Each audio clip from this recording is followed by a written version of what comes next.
Hello and welcome to Gear Up. Today we are going to solve some of the very important questions which have been asked in SSC JEE 2019. Let's get started. The very first question we have here is which statement is incorrect with regard to ignition delay period? कौन सा statement गलत है ignition delay period को लेके किसी diesel engine में? तो सबसे पहले जानते हैं कि ये ignition delay period क्या होता है। जब भी हमारे पास स्टार्टिंग होती है किसकी इंजेक्शन की, किसी भी फ्यूल को जब हम इंजेक्ट करते हैं किसी इंजन में, चाहे वो एसआई इंजन है या सीआई इंजन है, और जब उस फ्यूल का कंबशन, इन दोनों के बीच का जो टाइम इंटरवल है वही किसी इंजन के लिए उसका इग्निशन डिले पीरियड कहलाता है। क्या? Time interval between start of injection and start of combustion is known as ignition delay period. Now CI engine अगर आप देखें तो सीआई इंजन में जो रीज़न है जिसके कारण आपका इग्निशन डिले होता है वो दो रीज़न है। सबसे पहला रीज़न है फिजिकल डिले का होना। अगर आपके पास फिजिकल डिले हो रहा है, मतलब क्या होता है, फिजिकल डिले में आती हैं कुछ चीज़ें लाइक अगर आपका एटोमाइजेशन प्रोसेस हो रहा है, वेपराइजेशन प्रोसेस हो रहा है, या फिर मिक्सिंग हो रही है फ्यूल की, तो जो भी डिले होगी इस प्रोसेस के दौरान वो आपकी फिजिकल डिले कहलाएगी। दूसरी डिले होती है केमिकल डिले। केमिकल डिले जब भी रिएक्शन होती है एयर फ्यूल की कहें या फिर जो भी रिएक्शंस होंगी वो हमारी कहलाती हैं केमिकल डिले। जितना भी टाइम लगेगा इस रिएक्शन को होने में वो केमिकल डिले के अंतर्गत आएगी। तो ये physical delay plus chemical delay मिलकर के बना देता है पूरा इग्निशन डिले पीरियड किसी सीआई इंजन के लिए। तो सबसे पहला ऑप्शन देखें क्या है, it is a time between injection of diesel into the cylinder and it's ignition.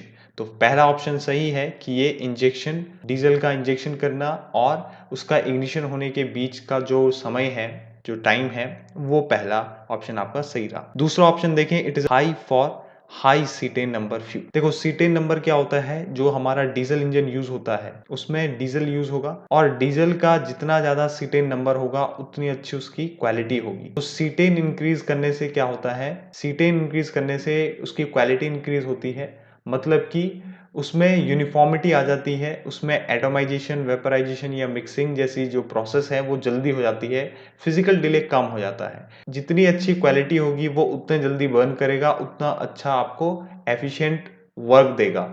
और एफिशिएंट वर्क देने के लिए ये जरूरी है कि उसका टेम्परेचर जल्दी राइज हो। इसीलिए टेम्परेचर जितने जल्दी राइज होगा उतने जल्दी वो फ्यूल बर्न होगा, उतना जल्दी वो आपको या उतना ज़्यादा आपको क्या देने वाला है, वर्क देगा। तो उसके लिए आपका इग्निशन डिले पीरियड क्या होना चाहिए, डिक्रीज होना चाहिए। तो यहाँ पे सेकंड ऑप्शन में क्या लिखा है कि हाई होता है ignition delay period high cetane number fuel के लिए, जबकि हमने देखा कि अगर सीटेन नंबर इंक्रीज कर रहा है तो क्वालिटी इंक्रीज कर रही है जिससे कि इग्निशन डिले डिक्रीज करता है। तो सेकंड ऑप्शन यहाँ पे गलत रहेगा। आगे ऑप्शन देखें तो it depends on the temperature and pressure in the cylinder. अगर आप किसी भी इंजन सिलेंडर की बात कर रहे हैं, उसके अंदर का प्रेशर या टेम्परेचर इंक्रीज कर दिया जाए, ठीक है, प्रेशर या टेम्परेचर में इंक्रीज कर दूं और उसमें मैं फिर फ्यूल डालना स्टार्ट करूं, तो उस फ्यूल का टेम्परेचर जल्दी हाईली अचीव हो जाएगा।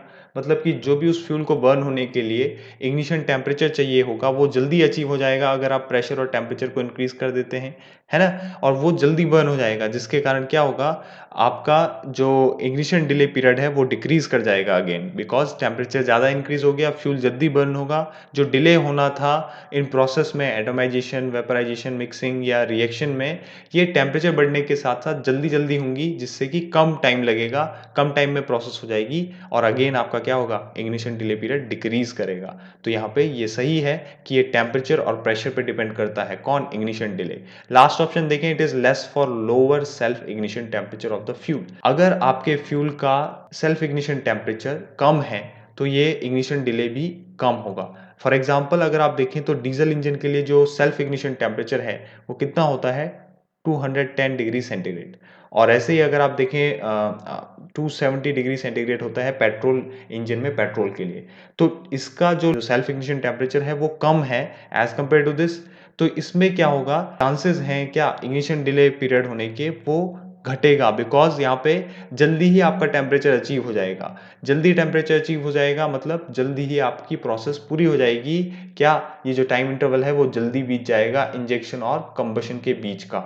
और अगर पेट्रोल इंजन की बात करें, इसीलिए पेट्रोल इंजन में हम क्या रखते हैं, इग्निशन डिले पीरियड ज़्यादा रखते हैं। वो इसलिए भी रखते हैं कि हालांकि इसका टेम्परेचर ज़्यादा है, ऑब्वियस सी बात है, टेम्परेचर ज़्यादा होने के कारण हमें इस टेम्परेचर तक पहुंचने के लिए ज़्यादा टाइम पीरियड इंटरवल लगेगा, जिसके कारण जो इंजेक्शन है और जो कंबशन प्रोसेस है उसके बीच का टाइम बढ़ जाएगा, मतलब कि इग्निशन डिले पीरियड बढ़ जाएगा।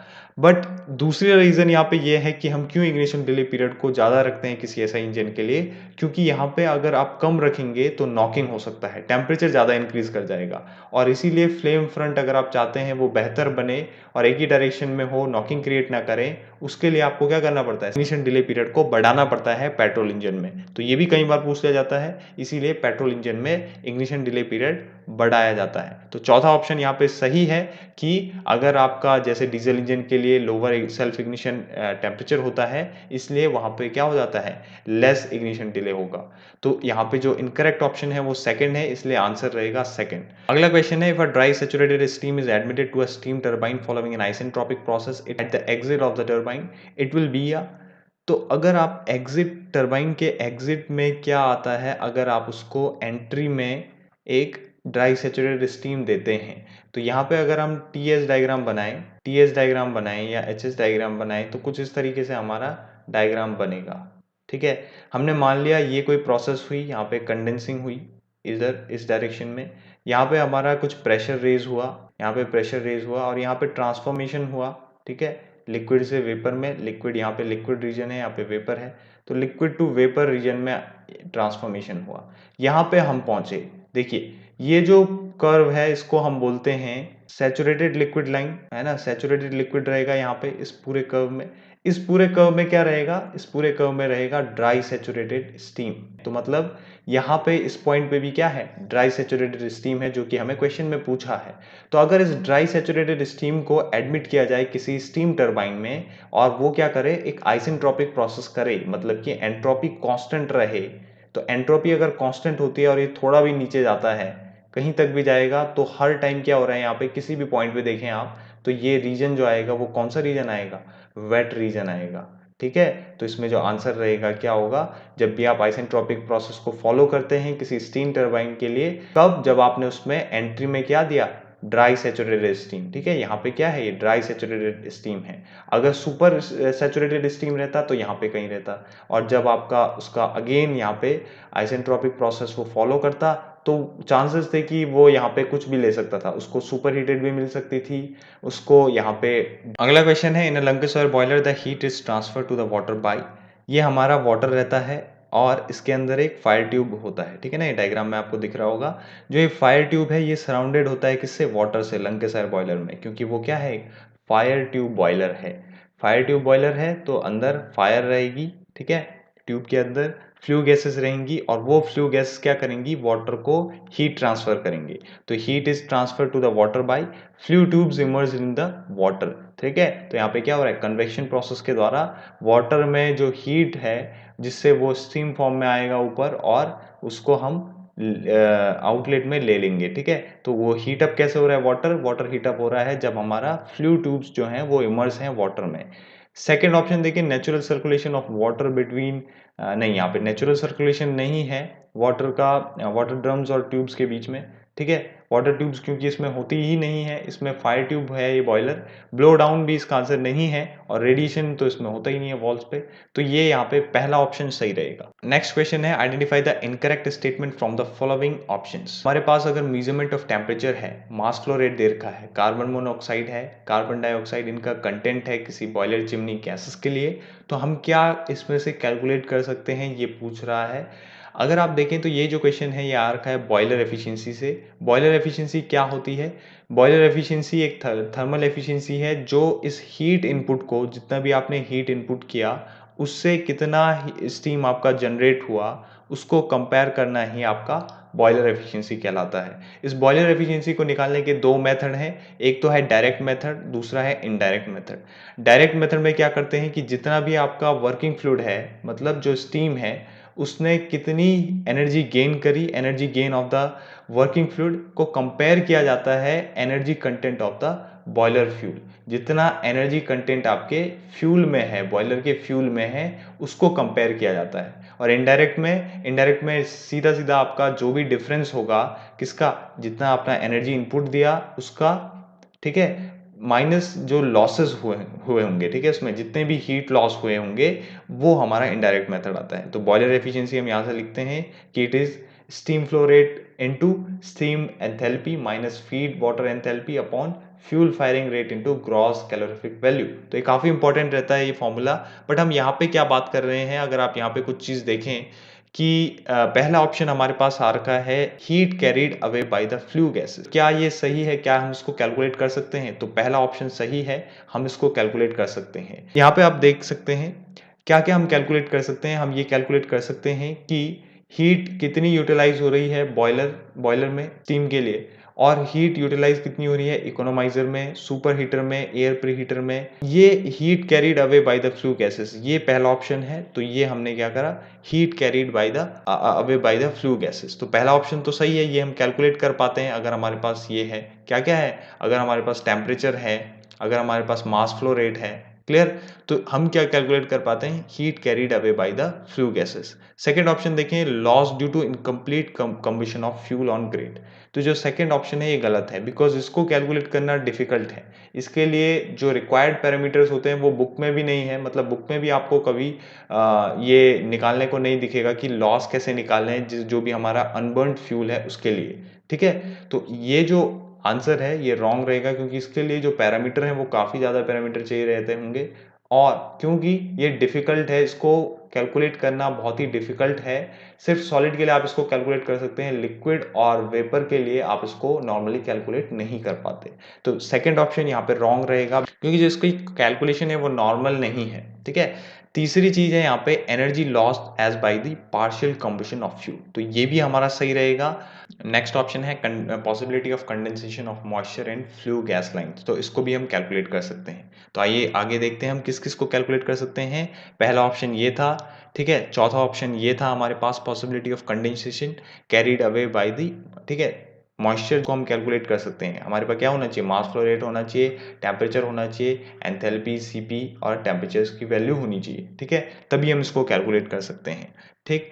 ऐसे ही यहाँ पे अगर आप देखें, जो मैं बता रहा था कि जो लॉस हैं वो टोटल वो क्या क्या होते हैं, अगर आप इनडायरेक्ट तरीके से बॉयलर की एफिशिएंसी निकाल रहे हैं, तो इसमें हाइड्रोजन लॉस रहेगा, या फिर आप कहें कि कार्बन डाइऑक्साइड लॉस रहेगा, ठीक है, ड्राई फ्लू गैसेस लॉस रहेगा, मॉइस्चर का जो है उसमें लॉस हो सकता है, हीट का एयर में हो सकता है, और कार्बन मोनोऑक्साइड लॉस हो सकता है। तो इतने सारे लॉस हमारे पास होते हैं। इनमें से हम कौन से लॉस नहीं निकाल पाते हैं, इनमें से अगर आप ये नीचे वाली लाइन पढ़ें कि losses which are insignificant and difficult to measure, the following losses are applicable to solid fuel fired boiler in addition to above. तो क्या क्या है, unburned losses in fly ash and unburned losses in bottom ash. तो जो भी हमारे पास ये अनबर्ड combustion, मतलब जो भी हमारा इनकम्प्लीट कंबशन है, या अनबर्ड फ्यूल है, या फिर फ्लाई ऐश है, या बॉटम ऐश है, इसका हम कैलकुलेशन नहीं कर सकते कि इसमें कितना हीट लॉस हुआ, ठीक है। और बाकी जो बचे हुए हैं कि जो फ्लू गैस है उसने कितना कैरी किया हीट, या फिर जो फ्यूल है, फ्यूल में आपका H2 भी आ सकता है या CO2 भी आ सकता है, ठीक है। यहाँ पे मॉइस्चर एयर में भी और फ्यूल में भी, और कार्बन मोनोऑक्साइड है, या फिर जो लॉस हुआ है रेडिएशन कन्वेक्शन में।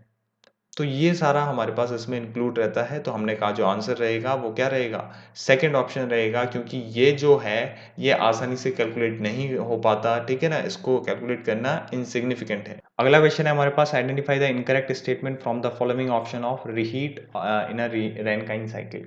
देखिए रैनकाइन साइकिल में रीहीट कैसे होता है, लेट्स से ये हमारे पास कोई है बॉयलर, ठीक है, ये है कोई बॉयलर, यहाँ पे हमारा कहीं रहेगा पंप जो कि क्या करेगा, इसको प्रेशराइज करेगा, जो भी हमारे पास फ्लूइड है उसको प्रेशराइज करेगा, और इसने प्रेशर इंक्रीज किया होगा, और यहाँ से हमारा स्टीम बन के जाती है किसी एक टरबाइन में। वो टरबाइन क्या करता है, इस स्टीम को एक्सपेंड करके कुछ वर्क हमें देता है, और बाकी बची हुई स्टीम को अगेन बॉयलर में हीट अप कर देता है, उसका टेम्परेचर इंक्रीज कर देता है, प्रेशर इंक्रीज कर देता है, जिससे कि उसको फर्दर किसी लो प्रेशर टरबाइन में डाल दिया जाता है। और लो प्रेशर टरबाइन में डालने के बाद उसका अगेन क्या होता है, कंडेंसेशन होता है।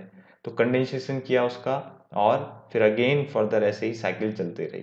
तो इस प्रोसेस के दौरान क्या होता है, अगर आप इसका टीएस डायग्राम देखें तो कैसे बनता है टीएस डायग्राम, टीएस डायग्राम कैसे बनता है, ये है हमारे पास कुछ सैचुरेशन कर्व, होता क्या है, सबसे पहले हमारे पास हमने मान लिया पंप है, पंप ने प्रेशराइज करा लिक्विड को, फ्लूइड को, और उसको भेजा बॉयलर में। बॉयलर ने क्या किया, उसको स्टीम में बदला, उसका टेम्परेचर रेज किया, और टेम्परेचर रेज करके उसको जब उसने गैस टरबाइन में भेजा या फिर टरबाइन में भेजा, तो टरबाइन ने उसका क्या किया, प्रेशर ड्रॉप किया और उससे कुछ वर्क लिया।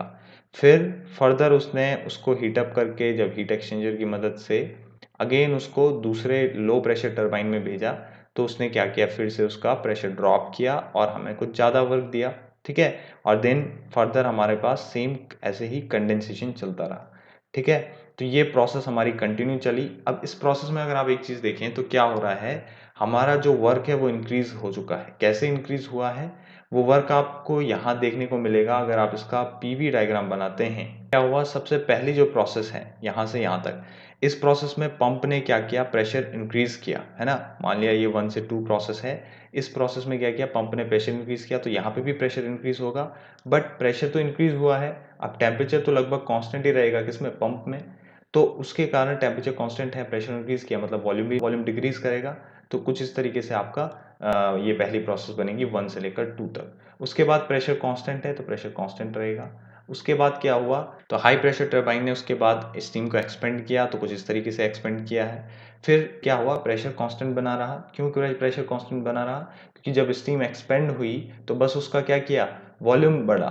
ठीक है ना, वॉल्यूम बढ़ा, उसका लिक्विड बन गई थी, उसका फिर हमने वॉल्यूम बढ़ाया, उसका टेम्परेचर इंक्रीज करके फिर लो प्रेशर टरबाइन ने उसको एक्सपेंड किया। तो इस तरीके से हमारी प्रोसेस हुई, लास्ट में कंडेंसेशन हो गया। ठीक है, तो हमें क्या पता चला कि जो ये जो वर्क है, इस प्रोसेस ने सीधे सीधे ऐसे आगे जाना था, बट ये जो एक्स्ट्रा है, ये हमें वर्क मिला है किससे, लो प्रेशर टरबाइन से, ये एक्स्ट्रा हमें वर्क मिला है। ठीक है, तो ये एक्स्ट्रा वर्क क्या करता है, एफिशिएंसी को बढ़ाता है, रैनकाइन साइकिल एफिशिएंसी को बढ़ाता है। तो सबसे पहला ऑप्शन अगर आप देखें तो वो क्या है, सही है, produces higher Rankine cycle efficiency. Second, involves partial expansion of steam. तो पहले क्या हो रहा है, कुछ स्टीम जो है वो यहाँ जा रही है ना, पहले कुछ स्टीम आपकी पहले वाले टरबाइन में एक्सपेंड हो रही है, कुछ बाद में हो रही है। तो पार्शियल एक्सपेंशन हो रहा है स्टीम का सक्सेसिव टरबाइन स्टेजेस में। और ये क्या कर रहा है, lower results lower in lower average temperature of heat addition. गलत स्टेटमेंट, सेकंड सही था। गलत क्यों है अभी बात करते हैं। फोर्थ है हमारे पास, addition of heat to the steam in each reheat stage is done to raise its temperature. देखो, टेम्परेचर रेज करने के लिए हमने क्या किया, पहले भी हमने पहले टरबाइन के लिए भी बॉयलर से हीट करके दिया था स्टीम को, है ना, वाटर को कहें, या फिर बाद के टरबाइन की बात करें तो उसमें भी, उस स्टेज में भी हमने क्या किया, इसको अगेन हीट एक्सचेंजर की मदद से इसका टेम्परेचर रेज किया। तो फोर्थ ऑप्शन सही है। बट यहाँ पे जो ये ऑप्शन दिया है, थर्ड ऑप्शन, की जो टी एवरेज है वो डिक्रीज हो जाता है, या टी मीन भी हम इसे कहते हैं। देखिए, टी मीन या टी एवरेज क्या होता है, तो ये जो टेम्परेचर है ये एक एवरेज टेम्परेचर होता है, जो अगर आप इस 2 से 3 प्रोसेस को देख रहे हैं तो इस 2 टू 3 प्रोसेस के दौरान टेम्परेचर कांस्टेंट नहीं है। बट हमें क्या चाहिए रहता है, एक कांस्टेंट टेम्परेचर चाहिए रहता है, ताकि हम क्या कर पाएँ कि वर्क आउटपुट निकाल पाएँ, कितना वर्क आउटपुट हमें मिलेगा, है ना। तो वो जो कांस्टेंट टेम्परेचर है उसको अचीव करने के लिए हम एक कांस्टेंट लाइन खींचते हैं, जिसके अंदर का एरिया उतना ही होगा जितना इस 2 से 3 प्रोसेस के दौरान खींची हुई प्रोसेस के दौरान जितना एरिया कवर हो रहा होगा उतना ही 2 डैश 3 डैश के अंदर होगा। तो जो ये टी एवरेज है, ऑब्वियस सी बात है, ये इंक्रीज ही करेगा, बिकॉज टेम्परेचर यहाँ पे इंक्रीज कर गया आपका अगेन, है ना। तो ऑब्वियस सी बात है, जो ये टी एवरेज होगा पहले कहीं यहाँ होगा, बाद में जब आपने 2 टू 4 करना प्रोसेस स्टार्ट किया तो ये कहीं ऊपर चले जाएगा।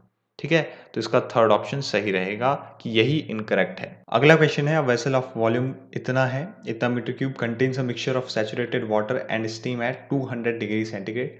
The mass of liquid is 5 kilogram और हमें बताना है मास ऑफ वेपर।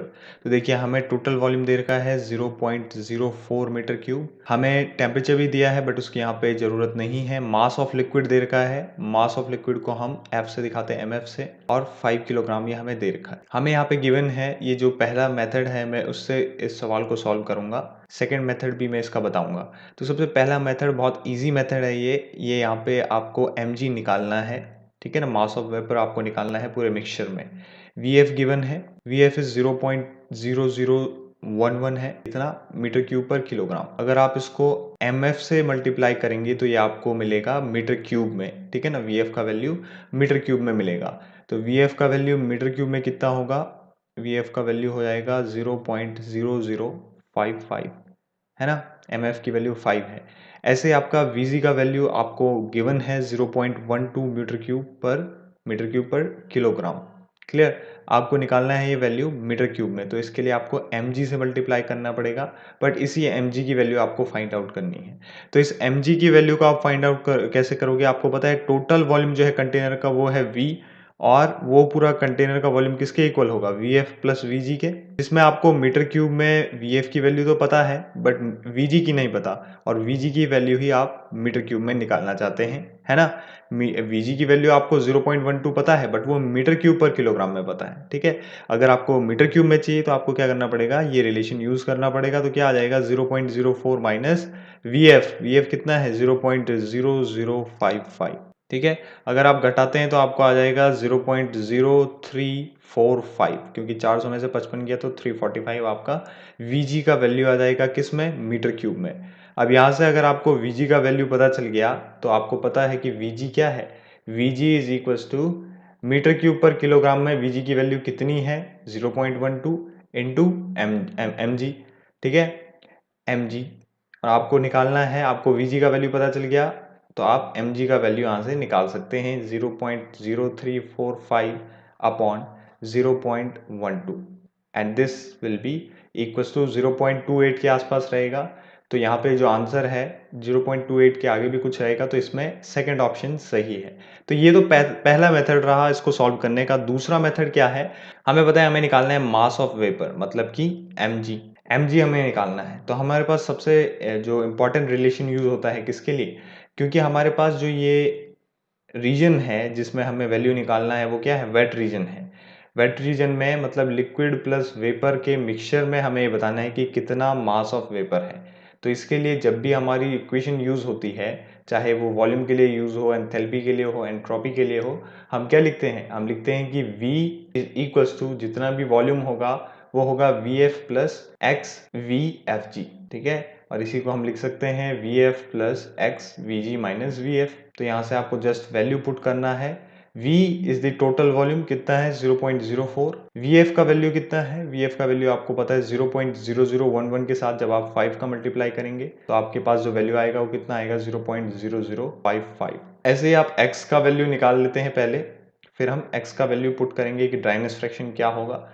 Vg का वैल्यू हमें निकालना है, तो इसमें हम क्या करेंगे, इसमें हम 5 का मल्टीप्लाई ही कर देंगे, तो कितना हो जाएगा 0.60 माइनस Vf का वैल्यू। देखिए इससे पहले हमने Vg में क्या करा था, हमने कहा था कि जब तक हमें mg नहीं मिला हम उसकी मल्टीप्लाई करेंगे, बट यहाँ पे हमारे पास mg नहीं है इसलिए हम मास ऑफ लिक्विड से ही इसकी मल्टीप्लाई करेंगे। अब ये हो जाएगा 0.6 माइनस 0.0055। अगर आप इसको सॉल्व करते हैं तो आपके पास x का कुछ वैल्यू आता है, और x को फर्दर आप सॉल्व करेंगे तो आपके पास जो इक्वेशन आएगा वो क्या होगा, वो आएगा मास ऑफ वेपर या फिर मास ऑफ g कहें, गैस कहें, gas plus mass of fluid है या फिर लिक्विड आपके पास यहाँ पे है। तो आप अगर यहाँ पे वैल्यू रखते हैं या आपके पास इसकी वैल्यू भी है, तो यहाँ से आप निकाल पाएंगे किसका वैल्यू, mg का वैल्यू, ठीक है। क्योंकि x का वैल्यू आप इस इक्वेशन से निकाल देंगे और यहाँ से आप mg का वैल्यू निकालेंगे तो आएगा 0.3 के आसपास। तो इसका आंसर रहेगा second option is the correct. अगला क्वेश्चन दे रखा है हमें कि 9 किलोग्राम ऑफ स्टीम कोई बॉयलर प्रोड्यूस करता है, ठीक है ना। उसमें जो कोल बर्न होता है वो भी किलोग्राम में होता है, और हमारा जो कैलोरीफिक वैल्यू है वो 27 मेगाजूल पर किलोग्राम है। Enthalpy of feed water and steam दे रखी है हमें, इनलेट और आउटलेट पे एंथैल्पी क्या है H1 और H2। हमें निकालना है थर्मल एफिशिएंसी। देखिए थर्मल एफिशिएंसी क्या होती है, थर्मल एफिशिएंसी अगर आप देखें तो आप इसको लिखते हैं कितना फ्यूल ने आपको हीट दी, ठीक है। तो वो आ जाती है कहाँ से, वो आती है मास इंटू CV से, ठीक है, m डॉट इंटू CV। इसके ऊपर आपका आएगा क्या, एंथैल्पी, ठीक है ना, जितना आपको मिला कितना है और दिया कितना है फ्यूल ने, वो नीचे आएगा। तो ऊपर आपको मिला कितना है, एंथैल्पी का डिफरेंस करेंगे और उसकी मल्टीप्लाई मास के साथ करेंगे, क्योंकि एंथैल्पी आपको किसमें गिवन है, किलो जूल पर किलोग्राम है। तो H2 मतलब आउटलेट माइनस इनलेट की जो एंथैल्पी है उसका डिफरेंस। तो अगर आप इसको सॉल्व करते हैं, यहाँ पे आ जाता है, तो अगर आप सॉल्व करें, मास कितना है, मास है 9, ठीक है। यहाँ पे जो m इंटू CV है, ये मास जो है ये फ्यूल का है, ठीक है ना, मास जो है ये नीचे वो फ्यूल का है, वो कितना है 1 किलोग्राम था, क्योंकि कोल का जो मास था वो कितना था, फ्यूल का जो मास था ये mf होगा, mf इंटू CV, वो कितना था 1 किलोग्राम था और ये 9 किलोग्राम है। तो 9 इंटू क्या आ जाएगा 3000 minus 300, that will becomes 2700 and CV का वैल्यू 27000। तो यहाँ से आपके पास बचेगा नीचे 27 से 27 कैंसिल 10 टाइम्स, तो 9/10 विल बिकम 0.9। तो यहाँ पे जो आंसर रहेगा वो रहेगा 90%। क्लियर है। अगला क्वेश्चन है, identify the incorrect statement from the following option in a multi stage reciprocating compressor, the process of intercooling. Intercooling जो प्रोसेस होती है किसमें, मल्टी स्टेज रेसिप्रोकेटिंग कंप्रेसर, जिसमें एक से ज्यादा कंप्रेसर लगाए जाते हैं, उसके लिए हमें बताना है कोई इनकरेक्ट स्टेटमेंट। देखिए, मल्टी स्टेज रेसिप्रोकेटिंग कंप्रेसर में अगर आप नॉर्मली देखें तो उसमें कंप्रेसर एक के बाद लगे होंगे स्टेजेस में, तो वो किस तरीके से लगे हैं, अगर आप पीवी डायग्राम इसका देखते हैं तो उसमें कैसे इंटरकूलर काम करता है। तो सबसे पहला होगा आपके पास एक कंप्रेसर, उसका काम क्या है, वॉल्यूम को डिक्रीज करना, और वॉल्यूम को डिक्रीज करके क्या बढ़ाने वाला है, प्रेशर रेज करना, और वो प्रेशर किसी भी रिसीवर डिवाइस को देना। क्लियर है। अब इसके बाद क्या होगा, यहां से आपका पहले एक कंप्रेसर यूज होता है, उस कंप्रेसर ने कुछ प्रेशर आपका इंक्रीज किया और वॉल्यूम डिक्रीज किया। उसके बाद हम लगाते हैं एक इंटरकूलर। ये इंटरकूलर जो हमने लगाया, इसने क्या किया, इसने इतना जो वर्क था जो कि कंप्रेसर से होना था उसको डिक्रीज कर दिया, क्योंकि पीवी डायग्राम वर्क को शो करता है। तो इतना वर्क इसने डिक्रीज किया, कैसे किया, क्योंकि जब ये इंटरकूलर जो है ये कूल करेगा गैस को, और कूल करने से क्या होगा, गैस पार्टिकल्स एक दूसरे के साथ आएंगे, उनमें श्रिंकेज होगा और क्या होगा, वॉल्यूम डिक्रीज होगा, जिसके कारण आपको एक्स्ट्रा वर्क करने की जरूरत नहीं है, क्योंकि उनका टेम्परेचर रिड्यूस हो गया, जिसके कारण डेंसिटी बढ़ गई और उनका जो वॉल्यूम था वो हो गया, वो घट के कुछ कम हो गया, जिससे कि हमें कंप्रेसर से वर्क नहीं करना पड़ा उस वॉल्यूम को कम करने के लिए। फिर फर्दर हमने इसके बाद कोई दूसरा कंप्रेसर लगाया जिसने कि कुछ अबव हमारा प्रेशर रेज किया। ठीक है, तो ये इस तरीके से हम लगाते हैं अपने कंप्रेसर। अब ये तो था इसका पीवी डायग्राम। अगर आप टीएस डायग्राम देखें वो किस तरीके से बनता है, टीएस डायग्राम देखें तो सबसे पहले प्रोसेस जो हुई पहले कंप्रेसर की, उसमें क्या हुआ, उसमें अगर आप देखें तो वॉल्यूम डिक्रीज हुआ। ठीक है, वो गैस है और उसको आप प्रेशराइज कर रहे हैं, तो किसी भी गैस को प्रेशराइज करेंगे वो किस में जाएगी, लिक्विड में जाएगी, लिक्विड बन सकती है मतलब। तो जब भी पार्टिकल पास आएंगे तो ऑब्वियस सी बात है एंट्रोपी क्या होगी, डिक्रीज होगी, क्योंकि हमें पता है कि गैस में सबसे ज्यादा एंट्रोपी रहती है, फिर लिक्विड में कम रहती है, फिर सॉलिड में कम होती है। तो गैस को जैसे जैसे कंप्रेस करेंगे वो लिक्विड बनेगा, लिक्विड को जैसे जैसे कंप्रेस करेंगे वो सॉलिड बनेगा। That means the entropy will decrease further as you convert gas into liquid and liquid into solid. तो यहाँ पे आप देख सकते हैं सबसे पहली प्रोसेस जो हुई उसमें एंट्रोपी क्या हुई, घटी। एंट्रोपी घटी है बट टेम्परेचर क्या हुआ, रेज हुआ। जैसे जैसे प्रेशर बढ़ेगा ऑब्वियस सी बात है टेम्परेचर बढ़ेगा, तो टेम्परेचर कुछ रेज हुआ। उसके बाद इंटरकूलर आया, इंटरकूलर ने क्या किया, टेम्परेचर को ड्रॉप किया, और फिर इसने टेम्परेचर को ड्रॉप किया, मतलब कि टेम्परेचर यहाँ पे कहीं पहुंचा होगा इनिशियल टेम्परेचर। अब उस टेम्परेचर को अगेन आप देखें तो इंटरकूलिंग का काम क्या है, कूल करना, किसी भी सिस्टम को मेंटेन करना, टेम्परेचर को ऐसे मेंटेन करना कि फर्दर अगर आप इसको कंप्रेस करें किसी दूसरे कंप्रेसर से तो ये आपको वो फाइनल टेम्परेचर दे जो कि उसी इनिशियल टेम्परेचर के इक्वल रहे जो पहले किसी कंप्रेसर ने प्रेशराइज करके किसी गैस को प्रोड्यूस किया था। तो यहाँ पे ये जो काम है इंटरकूलर का वो काफ़ी इंपॉर्टेंट है। इंटरकूलर जो काम कर रहा है वो टेम्परेचर को मेंटेन भी कर रहा है और वर्क को रिड्यूस कर रहा है किसी कंप्रेसर से। तो पहला ऑप्शन अगर आप देखें कि ये प्रोसेस ऑफ इंटरकूलिंग करता क्या है, is used during compression of air in 2 और मोर स्टेजेस, सही है। Second option reduces the compression work needed, देखिए यहाँ पे इतना कंप्रेशर वर्क इसने रिड्यूस किया है, ठीक है ना, सेकेंड भी ऑप्शन सही है। Third, cools the compressed air from each stage before admission to the next stage. Temperature भी रिड्यूस कर रहा है, कूल कर रहा है उसको, और कूल होने के कारण क्या हो रहा है, उसकी डेंसिटी बढ़ जा रही है, मतलब कि मॉलिक्यूल पास आ जाते हैं, जिससे कि वो अपने आप प्रेशराइज हो जाती है, अपने आप ऑटोमेटिकली उसका वॉल्यूम जो है वो कम हो जाता है। ठीक है, तो यहाँ पे हमारा इसके बाद लास्ट ऑप्शन अगर आप देखें, final compressed air delivery pressure is higher as compare to single stage compression. देखिए, पहले जो कंप्रेशन हुआ उसमें जो प्रेशर रेज हुआ वो ये बोल रहा है, ये स्टेटमेंट बोल रहा है कि वो कम होगा, जितना प्रेशर इसमें रेज हुआ होगा किसी एक फिक्स पॉइंट से, वो क्या होगा, उस सेकेंड कंप्रेशर से रेज होने वाले प्रेशर से कम होगा, जबकि ऐसा नहीं है। दोनों ही जो कंप्रेशर लगाए हैं वो सेम एफिशिएंसी के होंगे, बट पहले जो हमारे पास गैस है उसका वॉल्यूम जो होगा वो ज्यादा होगा, उसमें मॉलिक्यूल्स ज्यादा दूर होंगे एक दूसरे के। ठीक है, तो वो जो रिपल्सिव फोर्स होगा वो कम होगा और हम इजीली उसको कंप्रेस कर पा रहे होंगे, तो वहां पे आपको कम वर्क देना पड़ेगा कंप्रेशर। बट अगर उसी सेम टाइप कंप्रेशर को अगर आप अगली स्टेज में लगा रहे हैं और उसने भी प्रेशर को इंक्रीज करना है, प्रेशर इंक्रीज करना है मतलब मॉलिक्यूल्स को पास लाना है, बट इस टाइम क्या है कि मॉलिक्यूल्स ऑलरेडी पास हैं, तो हमें ज्यादा वर्क देना पड़ेगा, है ना, कंप्रेशर को। तो इसीलिए यहाँ पे हमारा ज्यादा प्रेशर क्या होगा, रेज नहीं हो पाएगा सेकंड कंडीशन में। तो इसलिए जो सेकंड कंडीशन है, जो final compressed air delivery pressure है, वो हायर नहीं होगा, वो लोअर हो सकता है। ठीक है, as compare to single stage compression. ठीक है, तो जो आपने पहले वाले कंप्रेशन के दौरान जितना प्रेशर रेज किया होगा वो ज्यादा होगा as compare to this, because इस वाली प्रोसेस में जो प्रेशर होगा वो ज्यादा रेज नहीं हो पाएगा, क्योंकि ऑलरेडी मॉलिक्यूल्स पास हैं एक दूसरे के और उनका रिपल्सिव फोर्स जो है वो बढ़ चुका है। अगला क्वेश्चन है, the enthalpies of feed water and steam at exit of boiler are 73 kilojoule per kilogram and 2800 kilojoule per kilogram respectively. Steam output is 1128.5 kilogram per hour. The equivalent evaporation, अब ये टर्म क्या है, equivalent evaporation. तो अगर आप देखें तो equivalent evaporation just ME से हम इसको डिनोट करते हैं। इसका मतलब है कि जिस भी दौरान आपका जो लिक्विड है, जो फीड वाटर है ना, जो भी आपका फीड वाटर है, उस फीड वाटर को आप 100 डिग्री सेंटीग्रेड तक जब इसको वेपराइज करते हैं या जब आप इसको हीटअप करते हैं इसके बॉइलिंग पॉइंट तक, तो उस बॉइलिंग पॉइंट तक इस फीड वाटर ने कितना वेपर जनरेट किया, उस अमाउंट को, उस मास को निकालने के लिए ही हम इक्विवेलेंट इवेपोरेशन का यूज करते हैं। ठीक है, तो वो हमारा निकलता है ME इज इक्वल्स टू, ये निकलता है M जितना आपका आउटलेट पे एंथैल्पी है माइनस H1 अपॉन HFG।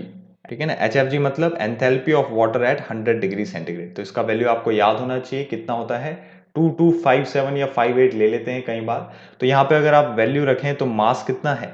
ठीक है, तो स्टीम आउटपुट आपको दे रखा है किलोग्राम पर आवर में, आप इसको डायरेक्टली लिख देंगे 1128, क्योंकि आपको पर आवर में ही आंसर निकालना है। 1128.5 into H2 minus H1, H2 minus H1 मतलब 2800 माइनस 73। ठीक है, अपॉन HFG का वैल्यू आपको पता है, HFG का वैल्यू 2257 है। इसको अगर आप सॉल्व करते हैं तो ये आंसर आएगा 1363.5 किलो जूल पर किलोग्राम। अगला क्वेश्चन है, the effect of reducing the evaporator pressure on a simple vapour compression refrigeration cycle is. हम अगर देखें तो क्या होता है, वेपर कंप्रेशन रेफ्रिजरेशन साइकिल अगर आप देखें, इसका आप TS डायग्राम बनाएं तो TS डायग्राम तो नॉर्मली ऐसे बनता है। यहाँ पे आपका कंडेंसर प्रेशर रहेगा, यहाँ पे आपका इवेपोरेटर प्रेशर रहेगा, पंप की मदद से आप ऊपर तक प्रेशर को राइज करेंगे और यहाँ पे एक्सपेंशन होगा। ठीक है, बट अगर आप बनाए कौन सा डायग्राम, आप बनाते हैं PS डायग्राम, तो आप इजीली समझ पाएंगे। ठीक है ना, सेम वही सारी प्रोसेस होती हैं, प्रोसेस यहाँ पे इंपॉर्टेंट नहीं है, बस आप ये समझें कि आपको पता है कि रेफ्रिजरेशन इफेक्ट आपको दिखता है नीचे वाली लाइन पे। ठीक है, तो इस तरीके से आपकी कुछ प्रोसेस चल रही है, यहाँ पे कंप्रेशर वर्क होगा। ठीक है, यहाँ पे आपका पंप की मदद से आप ऊपर की ओर प्रेशर को इंक्रीज करेंगे, यहाँ पे कंडेंसर लगा होगा और यहाँ पे रहेगा आपका इवेपोरेटर। ठीक, तो आप क्या कर रहे हैं, इस इवेपोरेटिंग प्रेशर को, मतलब इस प्रेशर को डिक्रीज करते हैं। तो ये डिक्रीज होगा तो ये कहाँ पे पहुंचेगा, ये कुछ इस तरीके से पहुंचेगा यहाँ पे। ये डिक्रीज हुआ तो आप देख रहे होंगे ये जो लाइन है वो कॉन्ट्रैक्ट हो गई, मतलब जो ये रेफ्रिजरेशन इफेक्ट है, यही रेफ्रिजरेशन इफेक्ट है। क्यों है ये रेफ्रिजरेशन इफेक्ट, बिकॉज यहाँ पे ही आपका इवेपोरेटर है और इवेपोरेटर जितना ज्यादा हीट लेगा आपका फूड आइटम से या कोई भी आइटम आपने रखा है, ठीक है ना, रेफ्रिजरेटर में, तो वहाँ पे से उसका रेफ्रिजरेटिंग इफेक्ट उतना ज़्यादा बढ़ेगा जितना ज़्यादा वो हीट को एब्जॉर्ब करेगा। बट यहाँ पे ये जो लाइन है अगर आप देखें वो कॉन्ट्रैक्ट हो चुकी है पहले के कंपेयर में, है ना, जब आपने इसको नीचे की ओर रिड्यूस किया, कौन सा, इवेपोरेटर प्रेशर। तो तो इसके कारण रेफ्रिजरेशन इफेक्ट जो है वो क्या हो गया, डिक्रीज हो गया, मतलब कम हीट आप एब्जॉर्ब कर पा रहे हैं फूड आइटम से, तो उसके कारण ये तो हुआ। दूसरी चीज अगर आप देखें तो ये जो कंप्रेशर वर्क है वो क्या हुआ, इंक्रीज हुआ। तो यहाँ पे हमको बताना है कि इफेक्ट क्या होगा इसका। तो पहले आंसर आप देखें, द एक्सपेंशन डेविएट्स फ्रॉम आइसेंथैल्पिक, नहीं, wrong. The temperature is in condenser is increase, अगर आप देखें टेम्परेचर क्या कंडेंसर में इंक्रीज हो रहा है, नहीं हो रहा है, ये भी गलत है। There is a reduction in refrigeration effect, हमने कहा था कि रेफ्रिजरेशन इफेक्ट डिक्रीज हो रहा है, बिकॉज अगर आप देखें तो सीओपी क्या है, सीओपी डिजायर्ड इफेक्ट या फिर रेफ्रिजरेशन इफेक्ट अपॉन वर्क है ना, बट वर्क भी इंक्रीज कर रहा है जिसके कारण सीओपी डिक्रीज कर रही है, रेफ्रिजरेशन इफेक्ट भी डिक्रीज कर रहा है जिसके कारण सीओपी डिक्रीज कर रही है। तो यहाँ पे जो रेफ्रिजरेशन इफेक्ट है वो वैसे भी डिक्रीज कर ही रहा है, तो तीसरा ऑप्शन यहाँ पे सही रहेगा। बाकी ऑप्शंस को आपको देखने की जरूरत भी नहीं है। बट अगर आप देखें तो compression work required is reduced, compression work यहाँ पे क्या हुआ, बढ़ गया है। अगला क्वेश्चन है, in a refrigeration plant in a direct expansion evaporator, कौन सा स्टेटमेंट इसमें सही है। तो पहला स्टेटमेंट है, liquid refrigerant evaporates outside the tube in a shell and tube heat exchanger, नहीं, ये गलत है। सेकंड ऑप्शन अगर आप देखें, the refrigerant evaporates in a finned coil, हाँ, तो जो फिन्ड कॉइल है, बस आपको इसकी जानकारी होनी चाहिए कि इसी फिन्ड कॉइल में आपका रेफ्रिजरेंट इवेपोरेट करता है और ये कूल करता है किसको, एयर को, और लिक्विड फ्लोइंग, जो भी लिक्विड है जो फ्लो होता है उसके अक्रॉस, उसको कूल करता है। क्लियर, तो यहाँ पे सेकंड ऑप्शन सही रहने वाला है। अगला question, identify the incorrect option from below with regard to the first law of thermodynamics for a cyclic process, किसी साइक्लिक प्रोसेस के लिए जिसमें QH है हीट सप्लाइड और Q1 है हीट रिजेक्टेड। तो अगर आप देखें तो efficiency of cycle Q1 upon QH, ये गलत है, ऐसा कुछ होता ही नहीं है, ठीक है ना। अगर इसमें ऐसा रहता कि 1 माइनस Q1 अपॉन QH, तो हम बोल भी सकते थे कि heat supplied minus Q1 upon heat supplied can be the answer. Second statement अगर आप देखें तो ये सही है, क्योंकि according to first law of thermodynamics for a close system undergoing a cycling process, हम ये लिख सकते हैं कि जो नेट हीट ट्रांसफर है वो नेट वर्क ट्रांसफर के इक्वल होगा, या cyclic integral of dq is equal to cyclic integral of dw। Clear. अगला ऑप्शन है, cyclic efficiency is W net upon Q heat, क्यों, क्योंकि आपको पता है कि जितना आपको हीट दी है आपने किसी भी साइकिल में हीट एडिशन किया है, उससे आपको कितना वर्क मिला उसका कंपैरिजन करना, तो यहाँ पे ये आपकी सही रहेगा। अगला ऑप्शन है, W net is equal to QH minus Q1, ठीक है, तो जितना वर्क कितना मिलेगा आपको, आपने जितनी हीट सप्लाई करी होगी वो वर्क में डिवाइड होगी प्लस कुछ रिजेक्ट होगी, तो रिजेक्ट को हम यहाँ पे Q1 से दिखा रहे हैं और हीट सप्लाइड को QH से दिखा रहे हैं, तो हम W को क्या लिख सकते हैं, QH माइनस Q1। तो यहाँ पे आपका आंसर रहेगा पहला वाला, क्योंकि यही रॉन्ग स्टेटमेंट है ना, हमें क्या बताना था, इनकरेक्ट ऑप्शन बताना था। अगला क्वेश्चन है, an ideal refrigerator maintains a temperature of -23 degree centigrade when placed inside a room at 27 degrees centigrade. Heat infiltration into the refrigerator is 0.5 kilojoule per second. The power required to pump the heat out is, देखिए हमें refrigerator दे रखा है और उसका outlet और inlet या कहें source और सिंक का टेम्परेचर दे रखा है। सिंक का जो टेम्परेचर है वो है -23, मतलब -23 प्लस 273 विल बिकम 250 केल्विन, और ये होगा आपका 27 प्लस 273 इज 300 केल्विन। हमें बताना है the power required to pump the, कितनी पावर मतलब कितना वर्क हमें चाहिए होगा, ठीक है, किलो जूल पर सेकंड में ही हम निकालेंगे तो वो क्या बन जाएगा, किलो वाट होगा, बिकॉज जूल पर सेकंड इज वाट। अब हमें क्या दे रखा है, रेफ्रिजरेटर में हीट जो इन्फिल्ट्रेशन है, मतलब जितनी हीट इससे एब्जॉर्ब हो रही है वो है 0.5 किलो जूल पर सेकेंड।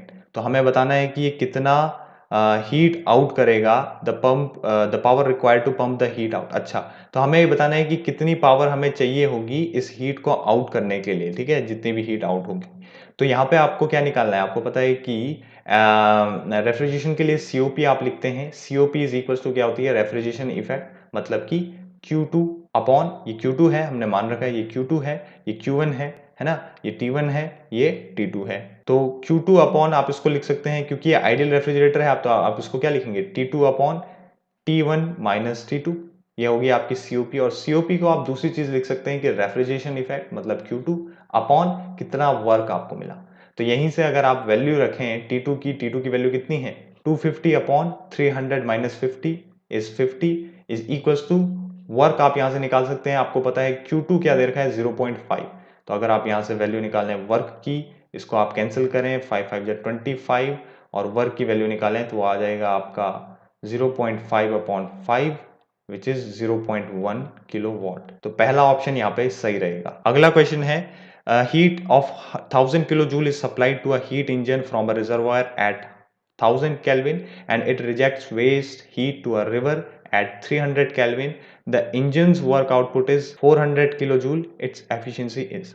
कोई हमारे पास हीट इंजन है, ठीक है, इसमें भी हम डायग्राम बनाएं अगर तो आसानी से समझ में आएगा। कितनी हीट हमारी सप्लाई हो रही है किसी हीट इंजन को, 1000 किलो जूल, 1000 का केल्विन का इसमें टेम्परेचर है, 300 केल्विन का सिंक टेम्परेचर है, वर्क आउटपुट है 400 किलो जूल, और हमें बताना है इसकी एफिशिएंसी कितनी होगी।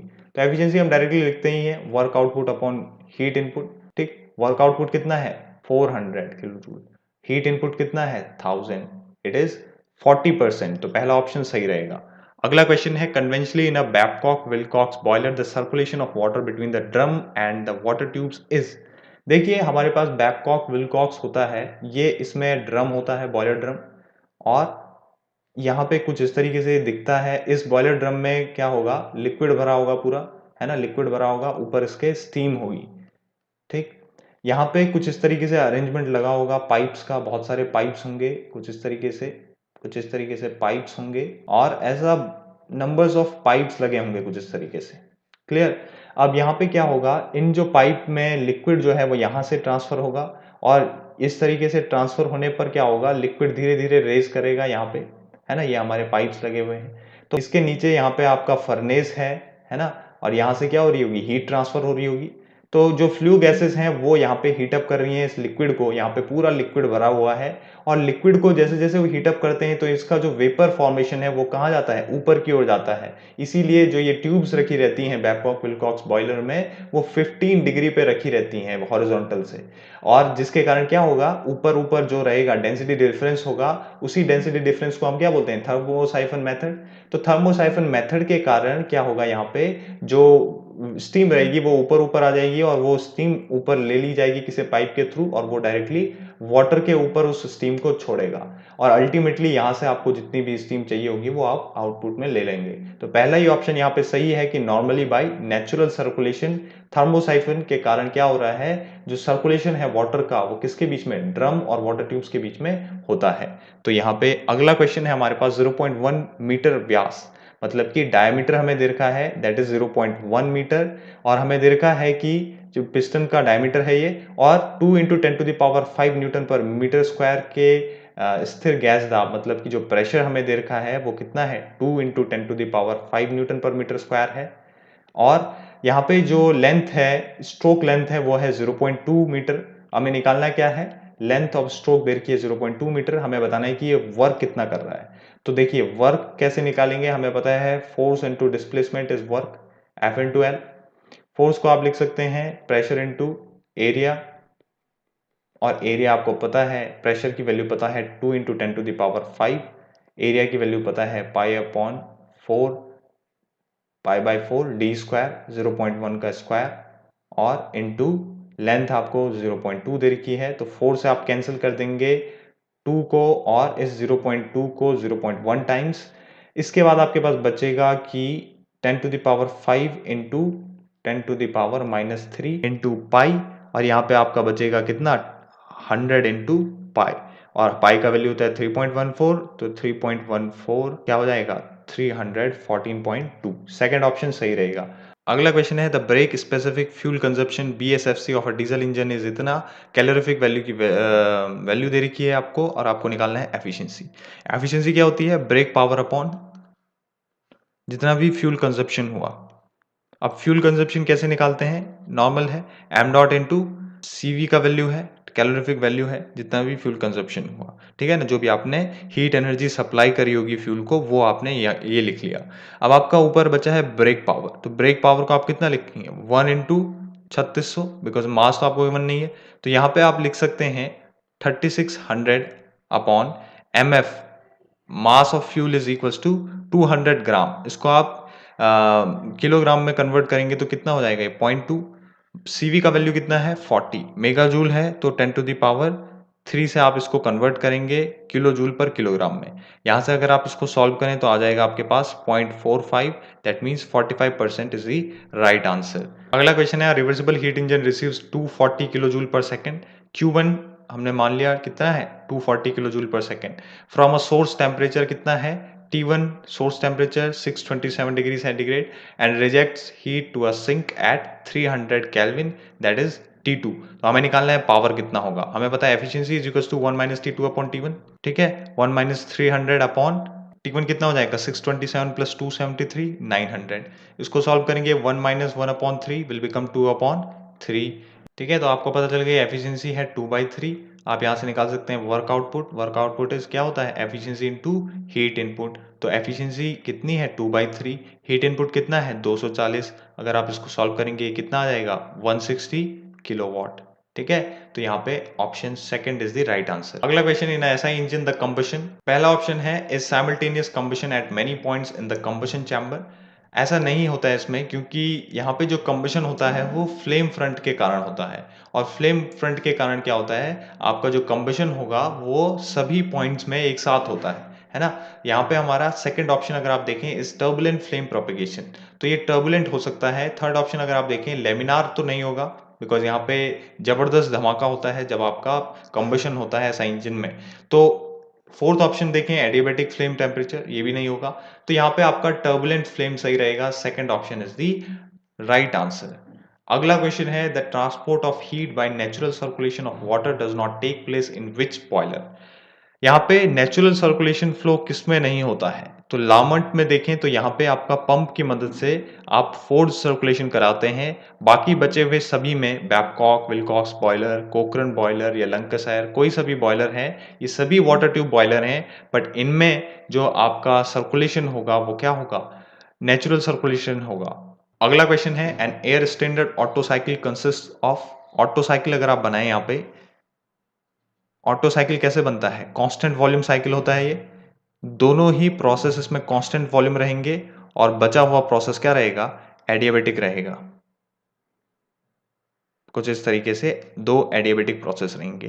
तो ये पूछ क्या रहा है अगर आप देखें, ये पूछ रहा है पहला combustion process partly at constant volume and partly at constant pressure, ऐसा नहीं है, ये होता है आपका किसमें डुअल इंजन में, वहां पे ये देखने को मिलता है। सेकंड है कांस्टेंट वॉल्यूम कंबशन, तो इसमें कंबशन जो होगा वो यहीं पे होता है, हीट ऐड होती है और यहाँ पे हीट रिजेक्ट होती है, तो यहाँ पे क्या होगा पहला सेकंड ऑप्शन सही है। इसके बाद आइसोथर्मल हीट एडिशन तो नहीं है इसमें, ना ही कांस्टेंट प्रेशर हीट एडिशन है, इसमें दोनों ही कांस्टेंट वॉल्यूम प्रोसेस रहेंगी, इसीलिए हम इसको कांस्टेंट वॉल्यूम साइकिल भी बोलते हैं, क्योंकि इसमें हीट एडिशन भी कहाँ पे होगा कांस्टेंट वॉल्यूम पर और हीट रिजेक्शन भी कांस्टेंट वॉल्यूम पे। अगला क्वेश्चन पूछा गया था select the incorrect statement from following about an air cooled IC engine. Air cooled IC engine में क्या होता है फिन्स लगे होते हैं और एयर की मदद से कन्वेक्शन के थ्रू उसको कूल किया जाता है आईसी इंजन को। तो पहला आंसर क्या है the excess heat of combustion is conducted through the cylinder wall to the exterior of wall, तो ये सही स्टेटमेंट है जो कि आपकी क्या है एक्सेस हीट रहती है कंबशन के दौरान, उसको क्या कर दिया जाता है एक्सटीरियर वॉल की मदद से उसको हटाया जाता है, उसको कम किया जाता है, और वो एक्सटीरियर वॉल क्या होती है फिन्स होती है। तो यहाँ पे सेकंड ऑप्शन है the air is blown over the fins, fins की मदद से कन्वेक्शन होता है जिससे टेम्परेचर रिड्यूस होता है। जो भी हमारा फिन्स होता है कुछ इस तरीके से हमारा इंजन है लेट्स से, और आपने कुछ इस तरीके से देखा होगा ये यहाँ पे हमारा गैपिंग करी रहती है मेटल पीसेस के बीच में, मतलब कि मेटल और मेटल के बीच में आप गैप देखेंगे तो क्या होगा इस पे पूरी हीट जो होगी वो जाएगी, क्योंकि हीट जो है वो क्या होती है इस एयर पार्टिकल्स के द्वारा कैरी कर ली जाती है इससे, और फटाफट जब वो इस पे लगते हैं इंजन पे टकराते हैं तो वो हीट को कैरी करते हैं और अपने साथ ले जाते हैं, जिससे कि इसका टेम्परेचर डिक्रीज हो जाता है ना। तो यही वो एक्सटीरियर वॉल है। यही वो एक्सटीरियर वॉल है। अगला ऑप्शन है the heat is dissipated to atmosphere by convection from fins placed on cylinder walls, तीसरा भी सही है। चौथा ऑप्शन बचा है तो ये रॉन्ग रहेगा। इसमें बोल रहा है radiation plays a significant role, radiation इसमें होता ही नहीं है, तो ये यहाँ पे गलत है। अगला क्वेश्चन है which one of the following is possible according to second law of thermodynamics, spontaneous flow of heat from cold to a hot body. नहीं, यहाँ पे जब भी आपको क्लॉजेस बोलता है कि अगर आपको किसी कोल्ड बॉडी से हॉट हॉट बॉडी तक हीट को ट्रांसफर करना है तो आपको किसी एक्सटर्नल सोर्स से वर्क देना पड़ेगा या कुछ आपको किसी भी एक्सटर्नल एजेंसी की सहायता से कोई एनर्जी देनी पड़ेगी।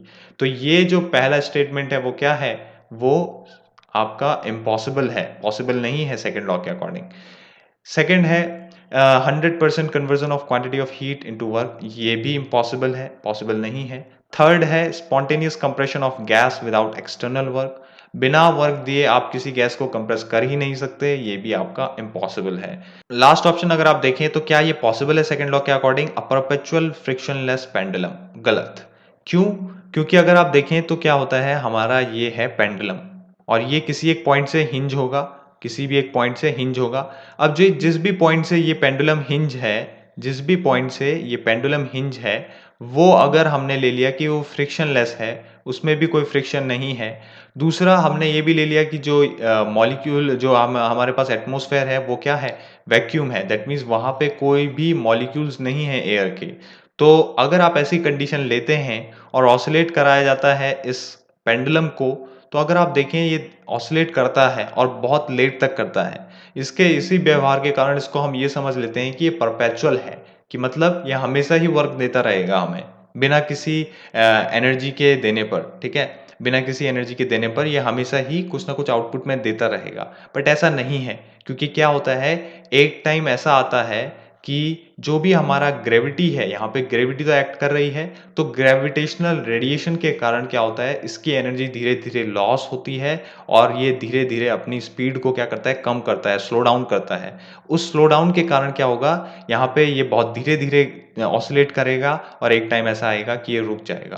तो कोई भी मशीन परपेचुअल नहीं है पूरी तरीके से, तो यहाँ पे आपका चौथा भी रॉन्ग स्टेटमेंट है। बट अगर आप इस पेंडुलम के मोशन को लॉन्ग लास्टिंग मानते हैं, क्योंकि ये ईयर्स तक चलेगा, तो उस कारण आप इसको कह सकते हैं कि परपेचुअल जैसा बिहेव कर रहा है। और इन ऑप्शंस में से सबसे नजदीक जो ऑप्शन है वो चौथा ही है, बट यहाँ पे ये भी इनकरेक्ट है, तो आप टिक करने के लिए चौथा टिक कर सकते हैं।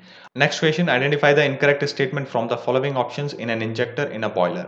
इंजेक्टर क्या करता है बॉयलर में, ये स्टीम की मदद से वाटर को फ्लो करता है। तो आप ऑप्शन देखें, the steam used is exhausted to atmosphere, it is incorrect option. हमें बताना क्या था, इनकरेक्ट ऑप्शन ही हमें बताना था और पहला ही इनकरेक्ट है। सेकेंड है steam used in locomotive boilers, ठीक है, ये जो यूज होता है हमारा इंजेक्टर, वो कहाँ होती है, वो लोकोमोटिव बॉयलर्स में ही यूज होता है। Third option, steam is use to pump feed water into the boiler, जैसे कि मैंने पहले कहा था। और चौथा अगर आप देखें, steam from the boiler is accelerated in a nozzle which entrains feed water due to the low pressure at its exit, चौथा भी सही है। आइए इस इंजेक्टर को समझें अगर हम, तो ये हमारा इंजेक्टर होता है, इसमें क्या होता है, हमने यहाँ पे वाटर का फ्लो हो रहा है यहाँ पे, और यहाँ पे स्टीम आपने एंटर करी, तो स्टीम जो है वो काफ़ी हाई वेलोसिटी से बॉयलर के थ्रू यहाँ पे आती है और इस नोजल ए से जब पास होती है तो उसके कारण क्या होती है, उसकी जो वेलोसिटी है वो ज़्यादा है। वेलोसिटी ज़्यादा होने के कारण इस रीजन में लो प्रेशर रीजन क्रिएट होता है। लो प्रेशर रीजन क्रिएट होने के कारण जो ये वाटर है जिसका हाई प्रेशर है वो इस लो प्रेशर की तरफ जाने की कोशिश करेगा और वही वाटर क्या करेगा, उस स्टीम को कंडेंस कर देगा, साथ ही साथ इस नोजल बी और सी से पास होकर के वो वाटर जो है फीड कराया जाएगा, जो भी आपका सिस्टम है, जो भी आपका लोकोमोटिव बॉयलर है उसमें। ठीक है, तो यहाँ पे आपका डेफिनेशन भी लिखा है कि a simple system used to supply feed water by the use of steam from the boiler is called an injector.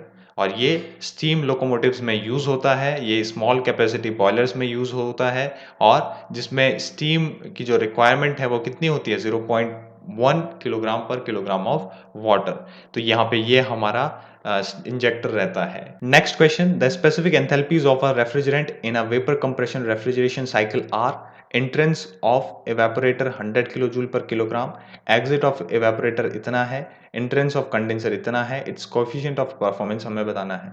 तो इस रेफ्रिजरेशन साइकिल के लिए सीओपी अगर आप देखें, सीओपी कैसे निकलता है, आपको यहाँ पे 3 एंथैल्पीज दे रखी हैं और अगर आप पीएच डायग्राम बनाते हैं किसके लिए, वीसीआरएस के लिए, तो ये कुछ इस तरीके से बनेगा। ये H1 और H2 तो इक्वल हैं, कितने हैं, 100 kilo joule per kilogram.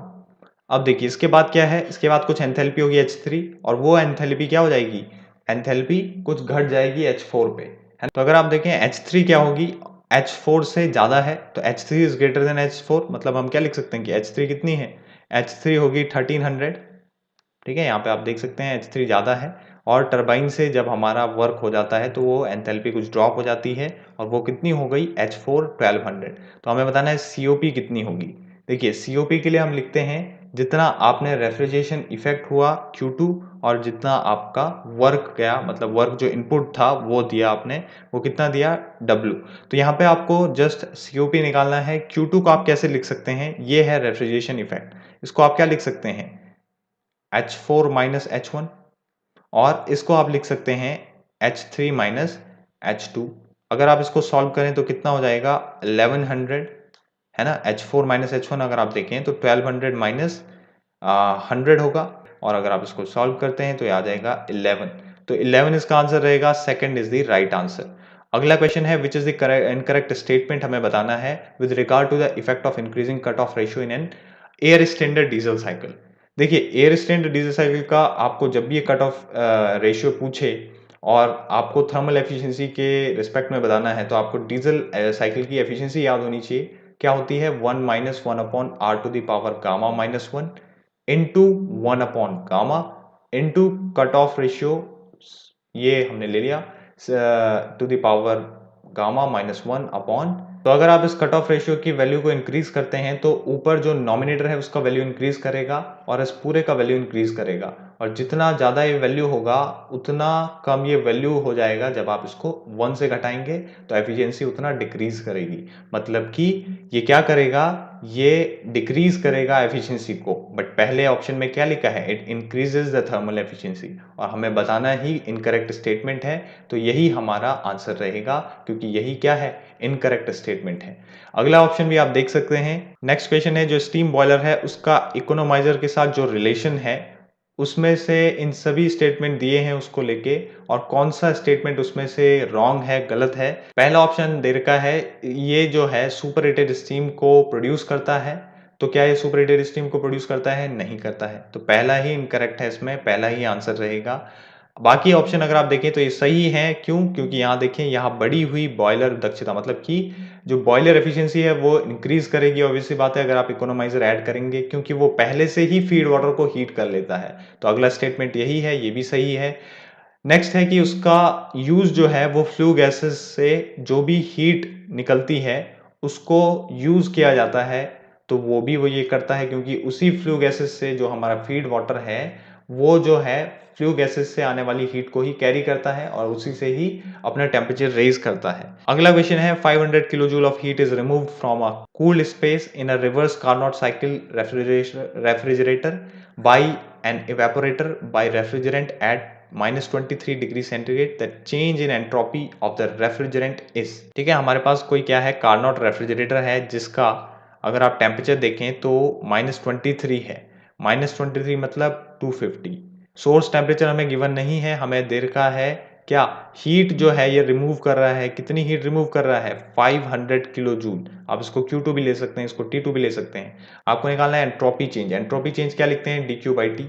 dQ/T यहाँ पे dQ2 है और जो टेम्परेचर T2 है, तो Q2 अपॉन T2 इज जो आपको निकालना है एंट्रोपी चेंज। Q2 कितना है 500, T2 कितना है 250। 2 आंसर रहेगा और नेगेटिव का रहेगा क्योंकि इस दौरान क्या हुआ है, हीट रिजेक्शन हुआ है, तो जब भी आप एंट्रोपी चेंज निकालेंगे तो वो नेगेटिव में आएगा। तो यहाँ पे आपका ऑप्शन सही रहेगा, पहला वाला। अगला क्वेश्चन है सीपी और सीवी का वैल्यू हमें दे रखा है। Temperatures at the beginning and the end of the heat addition दे रखे हैं और हमें बताना है कि हीट कितनी ऐड हुई। ठीक, कोई डीजल साइकिल है जिसमें हमें CPCV की वैल्यू दे रखी है, टेम्परेचर दे रखे हैं और हमें बताना है कि हीट ऐड कितनी हुई। तो हमें सिंपल, अगर हम डीजल साइकिल बनाते हैं तो हीट ऐड किस प्रोसेस के दौरान होती है, हमें बस यही पता करना है। हीट ऐड कैसे होगी, डीजल साइकिल अगर आप देखें तो कांस्टेंट प्रेशर प्रोसेस पे ही आपका हीट ऐड होती है। फिर बाकी जो प्रोसेस रहती हैं एडियाबैटिक और कांस्टेंट प्रेशर प्रोसेस जिस पे आपका हीट रिजेक्ट होती है, इसमें आपका हीट एडिशन होता है। तो हीट एडिशन कांस्टेंट प्रेशर पे हो रहा है तो हम क्या लिखेंगे, heat is equal to mCp/dt। और mCp/dt मतलब मास का वैल्यू हमें दे रखा है, नहीं दे रखा है। Cp का वैल्यू हमें दे रखा है, कितना है 1 इनटू dt का वैल्यू दे रखा है T2 - T1 मतलब 1723 माइनस 1473। सॉल्व करने पे आंसर आएगा 250 किलो जूल पर किलोग्राम। ठीक है, तो ये आंसर रहेगा आपका 250 kilo joule per kilogram, second वाला। आइडेंटिफाई द इनकरेक्ट स्टेटमेंट बताना है हमें किसके लिए, law mount high pressure boiler के लिए। Radiation is the only mode transfer. देखिए रेडिएशन इसमें नहीं होता है, रेडिएशन भी होता है बट रेडिएशन के साथ साथ यहाँ पे कन्वेक्शन भी होता है। तो सेकंड ऑप्शन देखिए आप यहाँ पे, radiation as well as convective evaporating temperature. तो ओनली के कारण ये गलत हो गया यहाँ पे, तो यहाँ पे सेकंड ऑप्शन क्या है, सही है। थर्ड ऑप्शन है small diameter water tubes are use giving less weight and cost. देखिए लॉ माउंट बॉयलर जो है उसमें यूज होने वाला जो सर्कुलेशन है वो क्या है, फोर्स सर्कुलेशन है। और जब भी मैंने कहा था फोर्स सर्कुलेशन होगा तो आपका पंप का यूज तो होगा, और पंप जब यूज करेंगे तो उसके साथ हमेशा स्मॉल डायमीटर ट्यूब्स यूज होती हैं, क्योंकि स्मॉल डायमीटर ट्यूब से आपका वर्क जो है आपको कम देना पड़ता है, इजीली आपका वाटर जो है वो प्रेशराइज हो जाता है ना। और दूसरी चीज क्या है, ये जो डायमीटर है ये इंक्रीज होता है कब, जब नेचुरल सर्कुलेशन हो। जैसे कि आप देखेंगे लंकेशायर बॉयलर में, वहां पे नेचुरल सर्कुलेशन है तो वहां पे डायमीटर क्या होगा, ज्यादा होगा। अगला स्टेटमेंट है कि स्मॉल डायमीटर ट्यूब्स यूज होती हैं जिसमें फ्लूइड वेलोसिटीज हाई होती हैं to obtain high heat transfer. Obvious बात है, जितना ज्यादा हाई वेलोसिटी होगी वो हाई हीट ट्रांसफर करेगा, और वो हाई हीट ट्रांसफर जो कर रहा है वो हाई वेलोसिटी के कारण तो कर रहा है और डायमीटर के कम होने के कारण भी करता है। तो यहाँ पे आपका ऑप्शन ए गलत रहेगा, क्योंकि इसमें रेडिएशन नहीं होता, इसमें कन्वेक्शन भी होता है। अगला क्वेश्चन है कि इनकरेक्ट स्टेटमेंट बताना है किसके लिए, रेनकाइन पावर साइकिल के लिए, कि उसमें क्यों हम सुपरहीटेड स्टीम का यूज करते हैं, to reduce the work of pumping, जी नहीं। सेकंड ऑप्शन है because it increases work output, obviously ये वर्क आउटपुट इंक्रीज करता है, बिकॉज जितना ज़्यादा ये सुपरहीटेड होगा, जितना इसमें कम वाटर पार्टिकल्स होंगे, लिक्विड के पार्टिकल होंगे, उतना ज़्यादा ये अच्छा एक्सपेंड होगा किसी टरबाइन के ब्लेड पर, और टरबाइन उतना अच्छा आपको वर्क देगा। तो ऑब्वियसली बात है ये साइकिल एफिशिएंसी भी इंक्रीज करेगा सेम प्रेशर लिमिट के लिए। और क्या करता है ये, सुपरहीटेड स्टीम जब आप यूज करते हैं तो जो टरबाइन की ब्लेड्स हैं वो इरोड नहीं होती हैं, क्योंकि वो किसी भी वेट पार्टिकल से या फिर किसी भी लिक्विड पार्टिकल के कांटेक्ट में नहीं आती, क्योंकि लिक्विड पार्टिकल इरोड कर देगा उसको। इसीलिए सुपरहीटेड स्टीम का यूज किया जाता है टरबाइन में, ताकि वो एक्सपेंड भी हो तो वो वेट ना हो, उसमें कोई भी लिक्विड पार्टिकल ना आ जाए, क्योंकि लिक्विड पार्टिकल एक बार आ जाता है, और इसीलिए हम ज्यादा वेट रीजन में भी एक्सपेंशन नहीं करते हैं किसी भी टरबाइन से, ठीक है ना। तो पहला ऑप्शन गलत रहेगा, क्योंकि यहाँ पे जो सुपरहीटेड स्टीम है, अगर हमारे पास लिक्विड रहता तो हमें कम वर्क देना पड़ता, क्योंकि ये स्टीम है इसको पहले आपको प्रेशराइज करना पड़ेगा तो ज्यादा वर्क देना पड़ेगा। तो इसीलिए ये ऑप्शन जो है वो गलत है, ठीक है, क्योंकि हमें अगर वर्क ही घटाना होता पंप का तो हम लिक्विड यूज करते। अगला क्वेश्चन है हमारा, which statement from below is true about water tube boiler. यहाँ पे जो ट्रू स्टेटमेंट है अगर आप देखें, पहला स्टेटमेंट है they can operate up to 100 bar. 100 bar क्या, वो 225 बार से ऊपर भी यूज किए जाते हैं, ठीक है, जैसे कि आपका बेंसन बॉयलर हो गया। तो यहाँ पे पहला स्टेटमेंट तो आपका सही है, बट दूसरा स्टेटमेंट देखें, their tubes are surrounded by water. Second option है their tubes are surrounded by water, नहीं, वो सराउंडेड होंगे किससे, फ्लू गैसेस से, तो ये इनकरेक्ट है। दे आर इंटरनली फायर्ड, ये भी गलत है, उसका सेम ही स्टेटमेंट है ये दोनों, है ना। तो यहाँ पे लास्ट ऑप्शन है they are safer and simpler to operate than fire tube boiler. देखिए ये भी गलत है, क्योंकि फायर ट्यूब बॉयलर में ये लो प्रेशर बॉयलर है, इनमें जो प्रेशर है वो ज़्यादा आपका क्रिटिकल प्रेशर से बिलो ही होता है, जबकि आपके वाटर ट्यूब बॉयलर जो हैं वो हाई प्रेशर बॉयलर हैं, उसमें क्रिटिकल प्रेशर से ऊपर भी आप प्रेशर ऑपरेट कर सकते हैं। अगला क्वेश्चन है जो स्टडी फ्लो है उसमें हमारा जो डिफ्यूज़र यूज़ होता है उसके लिए मास जो है किसी भी कंट्रोल वॉल्यूम का उस पे जो स्टेटमेंट है उनमें से कौन सा स्टेटमेंट सही है। तो अगर आप देखें तो उसमें क्या होता है, मास फ्लो रेट जो है किसी भी कंट्रोल वॉल्यूम के लिए, जो भी हमारा कंट्रोल वॉल्यूम है उसमें जितना भी मास इन होगा उतना मास आउट हो गया। तो मतलब मास इन और मास आउट इक्वल है, मतलब कि mass flow rate at inlet is equal to mass flow rate at outlet. तो हम क्या बोल सकते हैं कि इनका जो चेंज होगा वो क्या होगा, वो भी जीरो होगा। मतलब mass flow rate in minus mass flow rate out is equal to zero. और इसी को हम क्या लिख सकते हैं कि change in mass of control volume is equal to zero. तो यहाँ पे जो ऑप्शन 3 है वो सही रहेगा। अगला क्वेश्चन है जो क्रिटिकल पॉइंट है वाटर का वो किसके द्वारा कैटेगराइज नहीं किया जा सकता। पहला ऑप्शन है समरूप संतृप्त, मतलब कि जो सैचुरेटेड स्टीम है, सैचुरेटेड लिक्विड है और सैचुरेटेड। तो पहला ऑप्शन है आपका जो क्रिटिकल पॉइंट है उसको हम कैटेगराइज कर सकते हैं, पहचान कर सकते हैं किससे, सैचुरेटेड लिक्विड और सैचुरेटेड वेपर की जो फेजेस हैं उससे, कि मतलब इमीडिएटली लिक्विड वेपर में कन्वर्ट हो जाता है तो उसके बीच में जो पॉइंट है वो क्या है, क्रिटिकल पॉइंट है। तो पहला ऑप्शन सही है। दूसरा ऑप्शन जो वेपराइजेशन है वो क्या है, लेटेंट हीट उस टाइम आपका जीरो रहता है, मतलब कि लेटेंट हीट जीरो रहेगा किस समय, जब वेपराइजेशन होगा क्रिटिकल पॉइंट पे। तो ये भी सही ऑप्शन है।